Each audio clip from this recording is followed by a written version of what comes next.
Okay, so one sec, let me mute my output because I'm gonna be confused by my own voice. But I'm gonna do a quick instruction with someone who asked me how to send a wet signal and have the mono signal, not mono. I'm thinking stereo. The dry signal retain the same volume as before. So I tried doing something that I had done before, which was sends and groups and that kind of stuff, and it retaining the original volume, but that kind of blew up in my face. So I'm gonna do it a way which I know will work. It's right. Or wait, crap, muted myself. Right now I've just got this battery 4 with some shaker samples, and so here. What note is that? C or something? I don't know. Oh, there we go. Okay, there. Just a shaker sound I recorded of like one of those egg things. So it's really loud. Sorry. I'll turn down that fader. Yeah. Okay. So I can route that to the reverb send that comes with Ableton just by going to right here and dragging up and down. I can even automate that actually. So that's getting in the way. One second. Come on, out of my way. No. That's just the little green tabs in my way. I'm just gonna. There you go. Here. So I just drew automation in, and then that'll just make it sweep up on the reverb amount, cause I feel like doing that.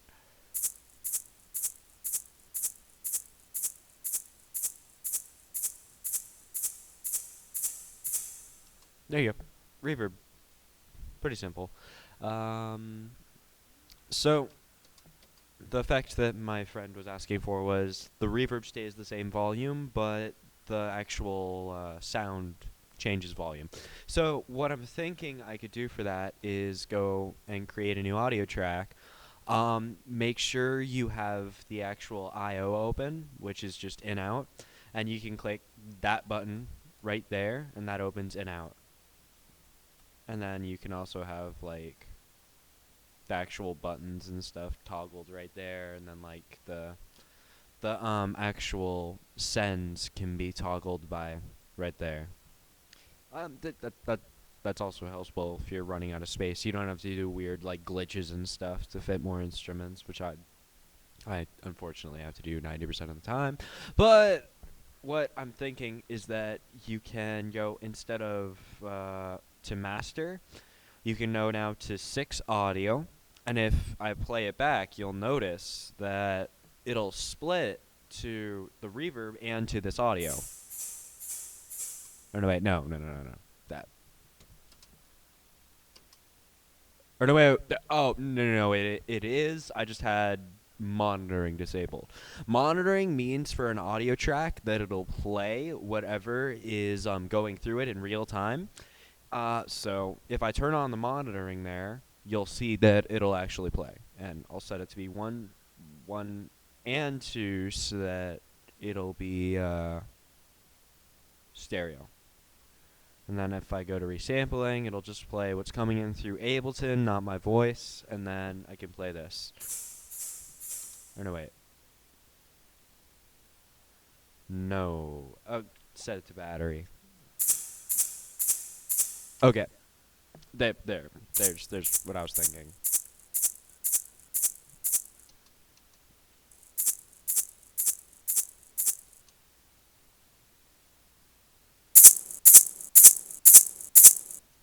And so now inside that audio track, it's just being a relay. Since this isn't going to the master anymore, it's now going to both the reverb send, which I can and it's now going, and both of those are kind of independent since I have it basically using this audio track right here as a send itself. So if I go to show automation, I should be able to just drag down the volume and it'll work.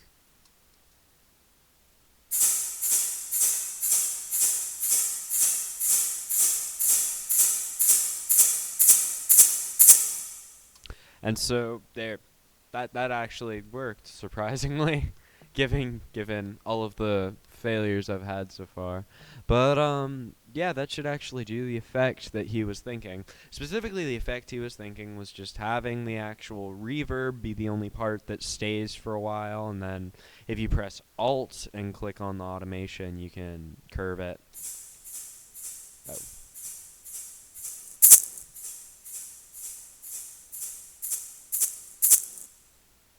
So there you go. That's probably the easiest way. I'm gonna delete that, and then I'm gonna send that to master, because I want to do it with an insert now. So if I go to audio effects and just drag in like a reverb, I'm gonna turn off that reverb. Now it's just going through this reverb. I'm gonna turn the dry wet up all the way, and then I'm gonna go to group it, and then right here where it's show hide chain list, I click that, and then this will pop up. This is the different chains that are involved in the actual sound. If I go to that and then duplicate, or no, crap, I deleted it. If I go to that and then duplicate, Control D, and then delete the reverb on this new chain, what happens is that you have the wet and then the dry. Now, I can also do other stuff, like I can go to this macro, I can map to macro 1, map to chain volume, which is macro 1, go to the map button here, and then over here, you won't change screens. Oh, okay, I'll just move it over to here. Now, if I go to over here, and I have the chain volume, I can go to invert range, and then that means that you'll see when I actually move this macro, it'll change the volume here. And in inverse directions. It'll make this one go up to +6, and then this one will go to infinite. And in the middle, they'll both be whatever the number is. I'm like around 13, it looks like. So, I'll just make that like 65. Or no, 64. 64.5 would be half, since the maximum is 127. I'm just probably fucked up the math, but whatever. So, now, what I'm gonna unmap them because I don't want them mapped. But what I can do is that these are now separate sends in a way. So the sound actually routes through both of these. It goes through this one, and this one nothing's happening. It goes through this one, and then it's 100% reverberated. So if I solo that, just the reverb, solo that, it's just the dry. So what I can do is then take that, and then I'm going to modulate this because I feel like modulation. So if you select your MIDI clip, you right-click the parameter and hit Show Modulation. It'll bring up your MIDI file. Then it'll also go to the Envelopes tab, which you can also open by pressing this E right here. It'll go to the Mixer Chain Volume, which is what I just selected to modulate. So now if I just go to the draw mode, I can just like drag all the way down, and then I can just delete this corner, and then it'll have a nice slope up. And you'll hear that it'll slowly increase this chain's volume. And you also see that it'll increase the volume here. The actual part of macros, like I'm just going to map to macro 1 for a second. If you see right here where it has this glowing orange, that's the actual modulation. That's what the modulation parameter is actually going to change. And it's just how live works. Like, I believe it'll just do the orange part right here, and then it'll just have the line right there, but let's see what it looks like.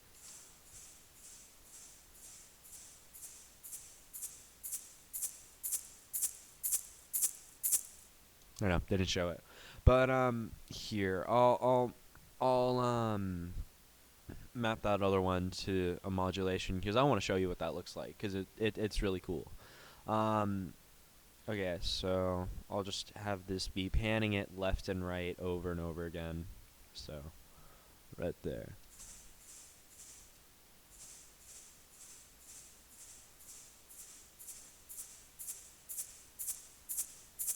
Now do you see that? I'm just gonna make it smooth really quick off screen because I don't want to spend time on this. Just to bar 2. Okay. So you're just gonna see it swoosh back and forth and that. Pretty fun, right? Yeah. Modulation is a really, really cool feature because you can also do stuff like group the instrument. Also to bring up macros, which are this thing, and then you can like route things to the macro just by like right-clicking map to. You can click the like spiral next to all of the instruments, like once you actually group them into an effect track. You could also go to like audio effect track, drag that in. You can go to instrument effects racks, that kind of stuff.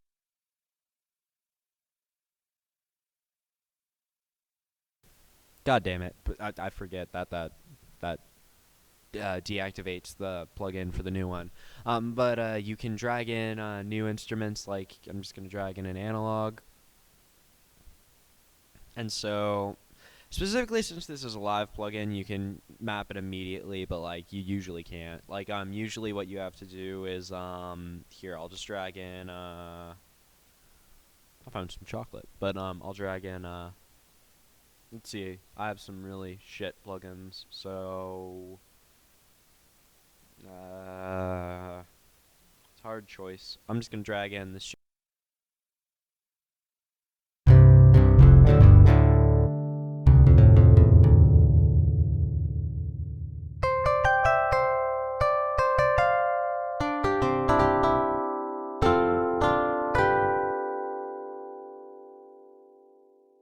Just a shitty guitar plugin. That's about all it's for.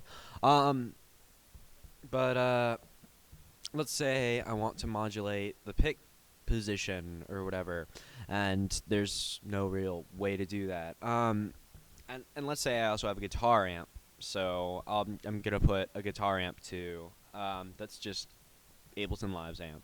So if you noticed what I did here, what I did was I've got the instrument right here. If I select it, then right click and hit group, then that makes it into an instrument effect track. Instrument effects racks are pretty much the exact same thing, like, except now you can do macros, now you can do instrument chains even, which means that like this is just show hide chains, the same as the audio effect. But if you want to, for example, like I'll layer massive over that just because I can at this point. They're all going to the same MIDI channel, which is MIDI channel 1 right now. There you go. So I'm going to turn that off though.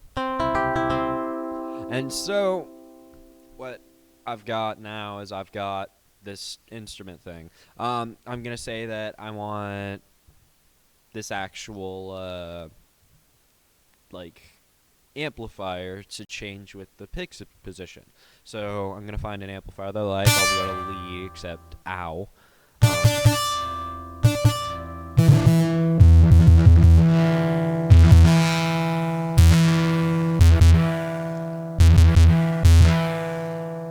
Sounds like a really shitty like 40s guitar, not even 40s.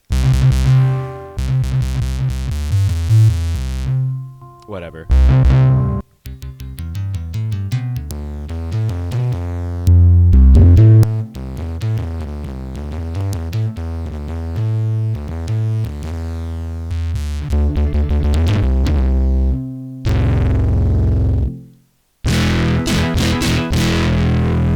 Well, that sounds like a guitar or whatever. So, I'm just gonna turn that down a little bit.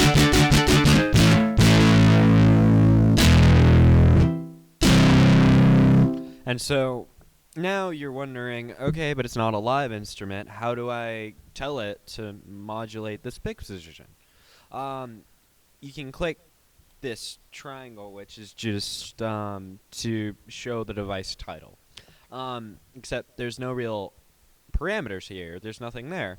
You can go to configure, and then you can literally just move whatever parameter you want, and then now that actually shows up right here. So I'm gonna go to map to macro 1, because now it's pretty much just a live instrument.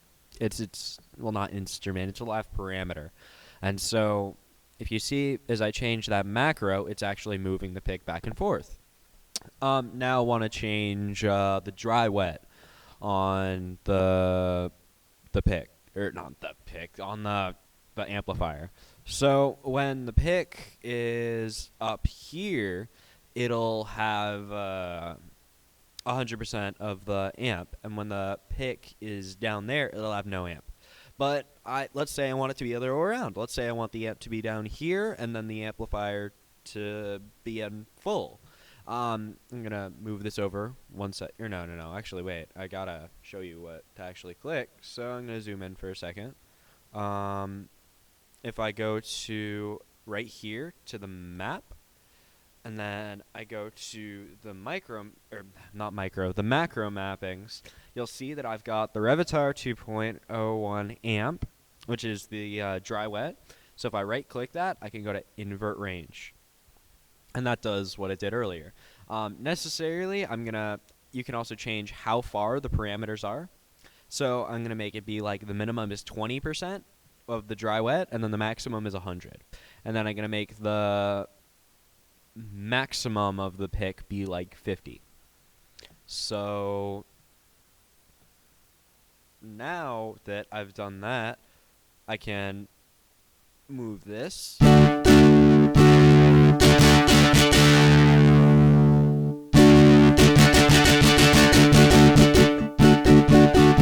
And it changes all the parameters.